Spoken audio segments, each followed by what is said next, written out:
नमस्कार दोस्तों, मैं तरुण शर्मा कुछ मन के भाव लेकर फिर हाजिर हुआ हूँ। शायद आपको ये भाव पसंद आए,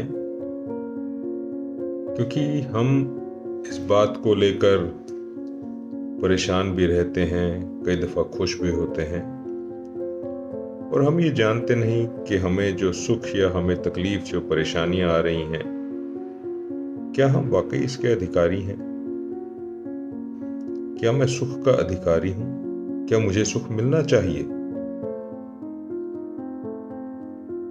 क्योंकि हमेशा इंसान की चाहना रही है कि वो एक सुखी जिंदगी जिए,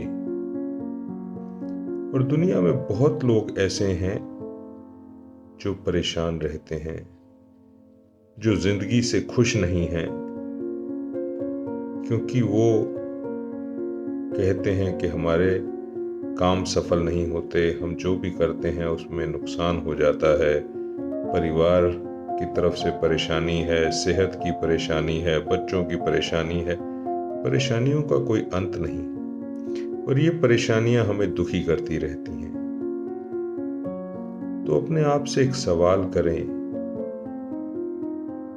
सोचिए, क्या वाकई मैंने कुछ ऐसा किया है जो मुझे सुख प्राप्त हो? क्योंकि ऐसा लिखा गया है कि जो आप बीजते हैं वही आपको प्राप्त होता है। ऐसा भी लिखा गया है कि अगर आप सुख की चाहना करते हैं तो ईश्वर की शरण में जाइए, क्योंकि ईश्वर ही सुख है, ईश्वर ही आनंद है। अब चलिए फिर वापस घूमकर अपनी बात पर आते हैं कि मैंने ऐसा क्या किया है जो मैं सोचता हूं मुझे सुख मिलना चाहिए। एक किसान है, उसके पास एक खेत है, समय के ऊपर वो बुआई करता है, अच्छे बीज डालता है, मेहनत करता है, पानी देता है, खरपतवार हटाता है और फसल की देखभाल भी करता है। तो वो कहता है मैंने इतना कर्म किया, मेरी फसल अच्छी होनी चाहिए, मेरी पैदावार अच्छी होनी चाहिए, क्योंकि आई एम डिजर्विंग, मैं इसका अधिकारी हूं, मुझे ये हक मिलना चाहिए। इसी तरह से जीवन है। मैंने ऐसा कौन सा, क्योंकि जीवन में भी मुझे वो कर्म करने पड़ते हैं जिसकी पैदावार कई गुना होकर मुझे मिले। ऐसा बुजुर्गों ने, महात्माओं ने, रब्बी पुरुषों ने ये बात कही है कि अगर मैं दया बीजता हूं तो मुझ पर भी प्राणी मात्र दया करता है। मैं प्यार बांटता हूं तो मुझे भी सारी कायनात प्यार करती है। मैं दूसरों का सत्कार करता हूं तो मुझे भी सत्कार मिलता है। मैं बांटता हूं तो मुझे भी दिया जाता है। अब आप अपने आप से पूछें, मेरी जबान मीठी है तो मुझे आगे से भी मीठी जबान ही मिलती है, आगे से भी अच्छी बात ही मिलती है।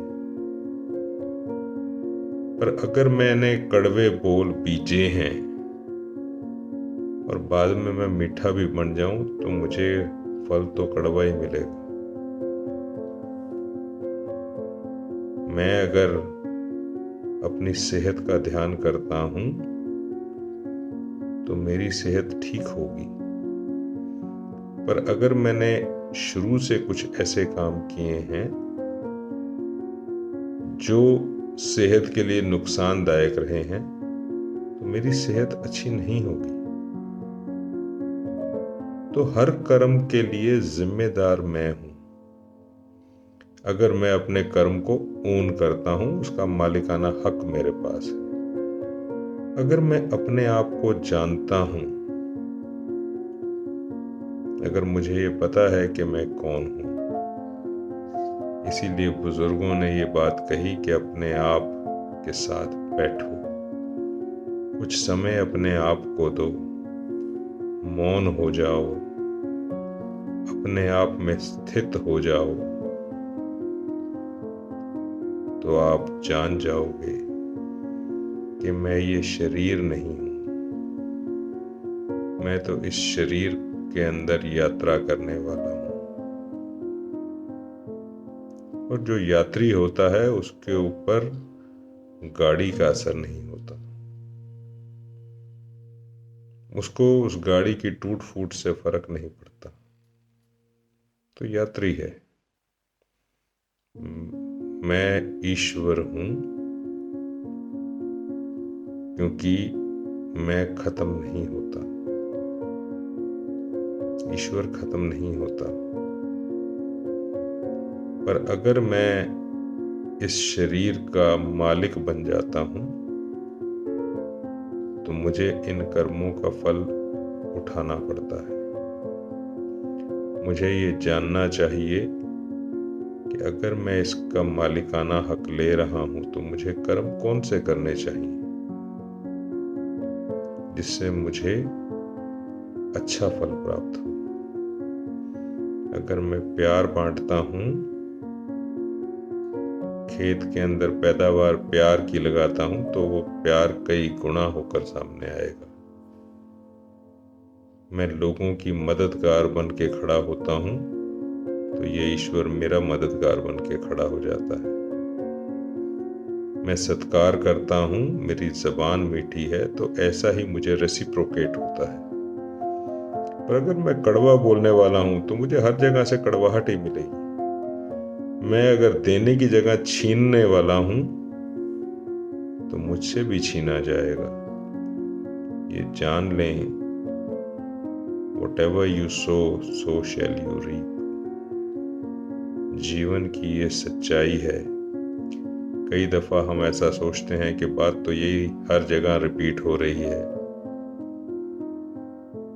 तो जानिए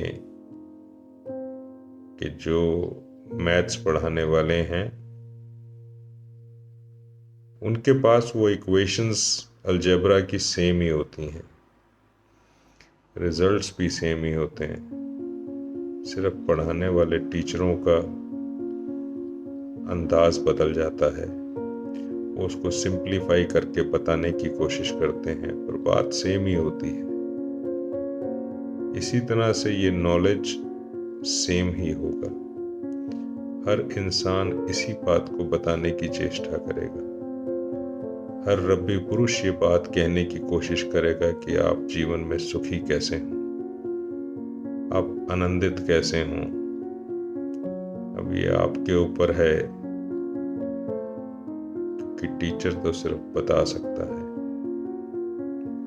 मुझे भी मेरे गुरुदेव ने कृपा की, मुझे भी बताया, और मैं वही भाव जो मैंने उनसे प्राप्त किए आपके साथ साझे कर रहा हूं कि अपने अंदर रब्बी गुणों को अपनाइए।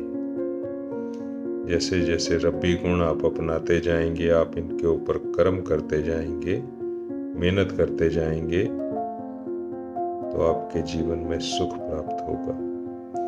आप आनंदित रहेंगे, आप खुशी से भरपूर रहेंगे।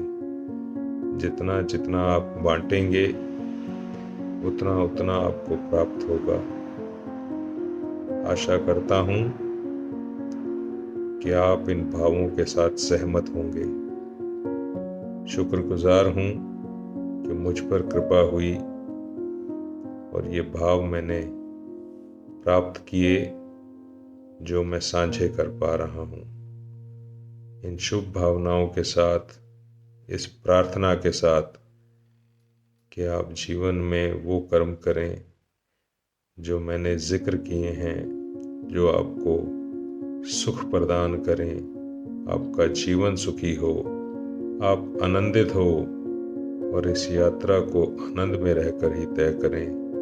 मैं आपका दोस्त तरुण शर्मा आपसे इजाज़त लेता हूँ। नमस्कार।